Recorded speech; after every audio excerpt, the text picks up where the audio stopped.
why pay off your student loans? Why not just pay the minimum payments and YOLO? And why scroopers say... Why not just don't pay it at all? I mean, right. Why Or not? you can just live your best life, go on vacation like we... And they go away when you die.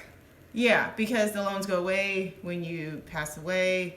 So it's not passed down to anybody. So why? Why pay off your student loans? Talking about why we're paying off our student loans and why we're making that like a financial priority.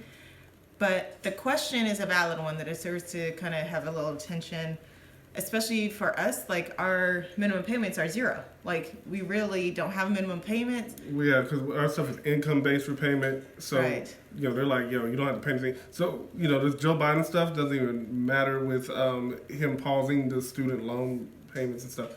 Pausing the interest that's accruing. Yeah.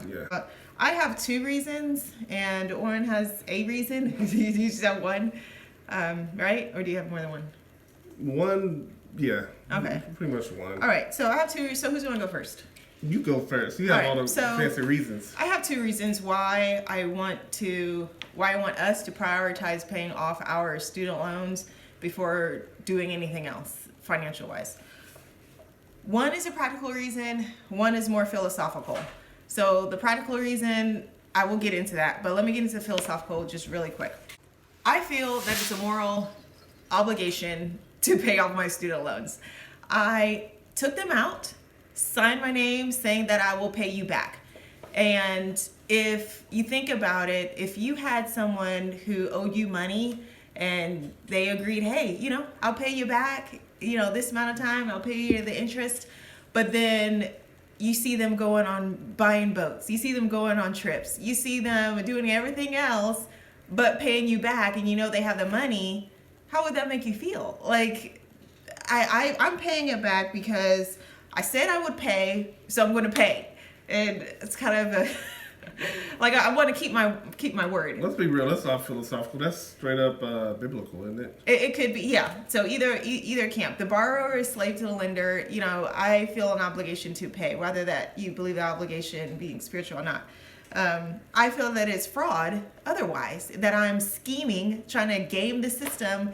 Like, no, I'm going to, do all this stuff so I don't have to pay. I want to make sure my payments are zero. I'm not going to pour all my income, and I'm just going to stretch it all the way out until I die. I'm not worried about it. I'm going to live my best life, and I'm not going to pay my student loans off that I said I would.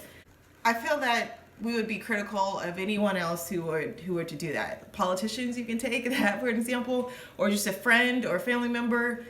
If they owe you money, you want the money, unless you're giving it as a gift. So basically, anyone else who's borrowing money from anybody else, other than loans like student loans and all this kind of stuff, or car loans, or any kind of loan, you would be like, we wouldn't do that. We wouldn't want to just hold off until we die. Correct. Yes, we would want to know that they were actually working to pay us back, because that's what they said they would do. Like, if you said you're gonna pay, you're gonna pay. Like the Tavis, is that his name, or Tavis Smiley? Yeah, sure.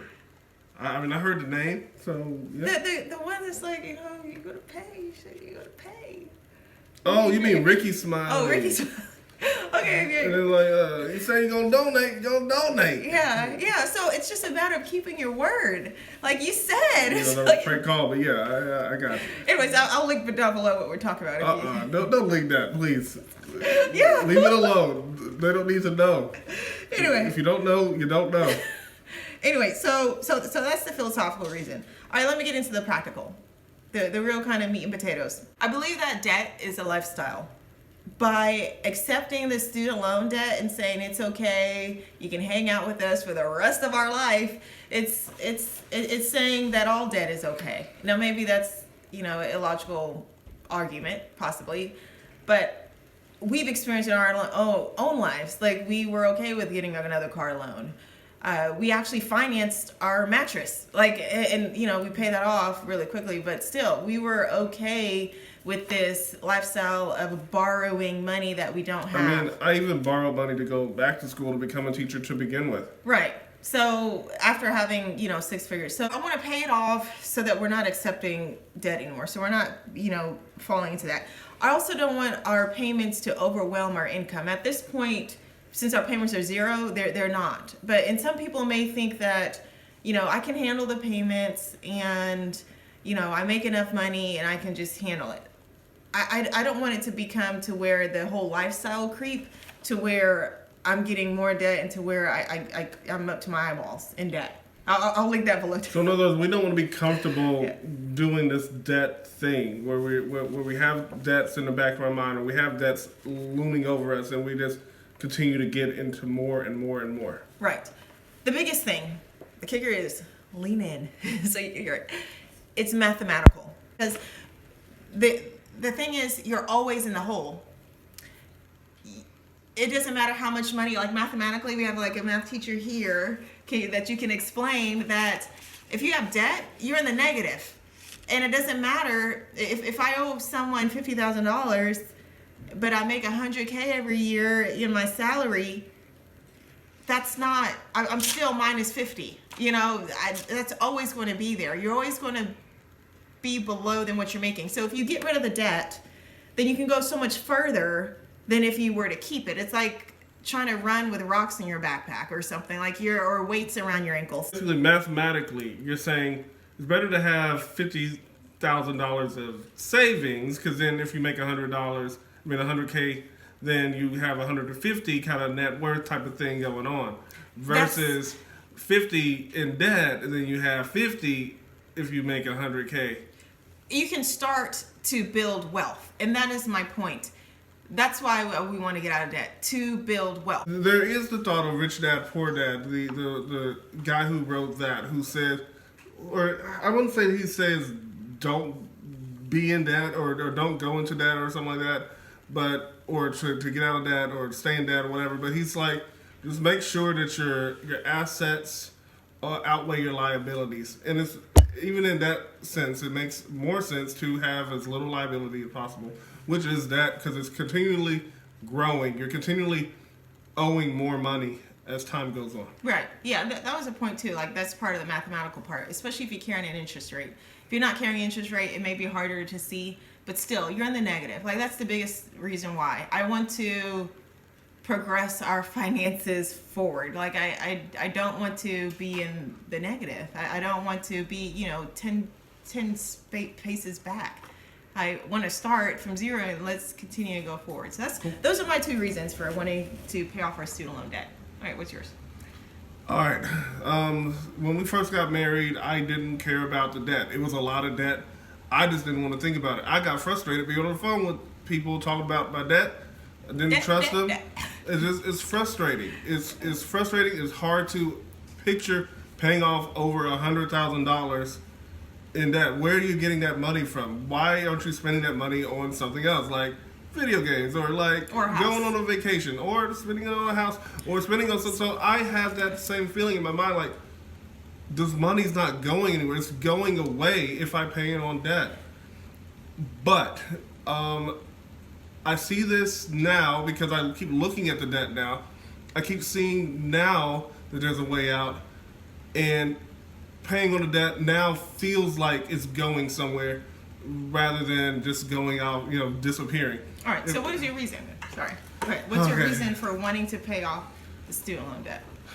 Because, as Alina mentioned, with building wealth, I want to be able to build wealth. And the idea with it is a lot of people there's a good number of people who are making a lot less than us, who are making a lot less, but they don't have debt.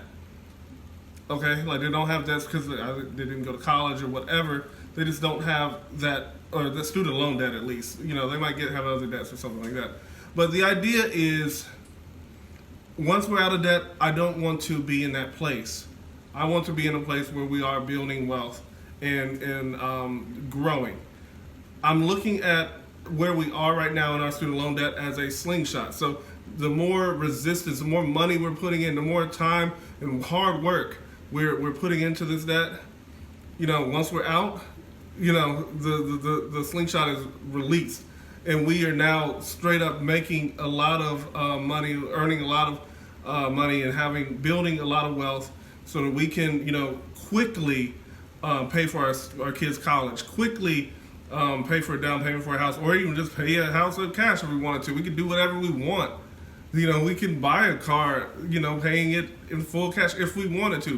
We can do whatever we want to with it, invest it, find ways to make assets out of that. And we do that because the slingshot thing, we know how to get out of debt. We know how to build wealth.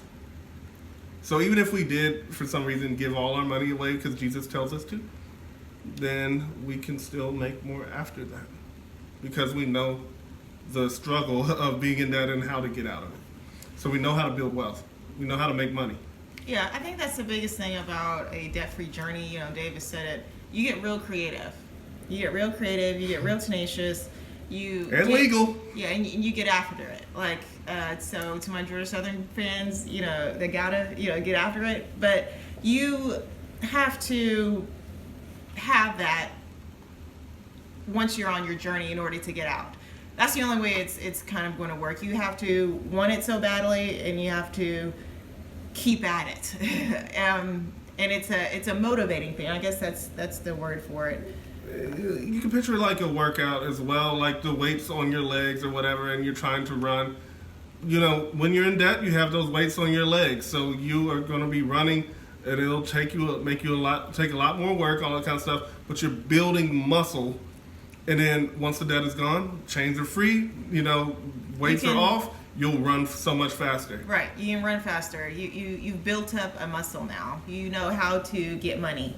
You know how to manage the money you have, so you're not just spending it, flippantly, So those are skills that you learn, getting out of debt. So that's just an explanation of why we are wanting to get rid of our student loan debt. Hopefully, I am interested in hearing. Sorry, I'm interested in hearing what you all think, especially about student loan debt, since it's, you can buy a house with student loans. You can do everything else in your life that you want and live a good life, with student loans.